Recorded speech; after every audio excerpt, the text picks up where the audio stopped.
Contraintes et ensembles. Dans les ensembles, des contraintes lient des pièces ensemble permettant parfois des mouvements limités, parfois aucun mouvement. Il existe plusieurs types de contraintes permettant au concepteur de contrôler comment l'ensemble est monté. On accède au menu des contraintes en cliquant le bouton Contraintes ou en cliquant droit et choisissant l'option des contraintes. Le type de contrainte peut être choisi: plaquage, angle, tangente, inséré ou symétrie. Il faut ensuite choisir la solution. Dans le cas plaquage, la solution peut être plaquage, où les points sélectionnés seront sous des ensembles, ou affleurement, ce qui aligne les faces sur un même plan. Les fonctions de chaque pièce doivent maintenant être identifiées. Les faces, arêtes, sommets, centre et axe peuvent être choisis en fonction de la géométrie de la pièce.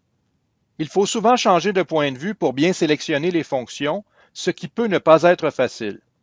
En survolant une pièce, un menu des fonctions disponibles apparaît. Vous pouvez sélectionner à partir de ce menu.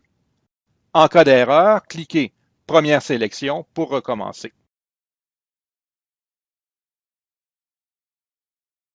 Sélectionnez ensuite la fonction sur la deuxième pièce.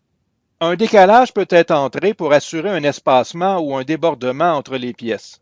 Cliquez Appliquer pour conserver la fenêtre des contraintes ouverte et continuer à ajouter des contraintes, ou OK pour fermer la fenêtre. Parfois, plusieurs contraintes sont requises afin d'immobiliser complètement une pièce. Si la pièce ressemble à un boulon, on y arrive simplement en utilisant la contrainte Insérer. Cela permet de choisir l'axe de la pièce, entre autres.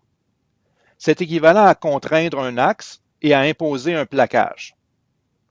Une fois créées, les contraintes peuvent être trouvées dans le navigateur sous la pièce où elles ont été appliquées.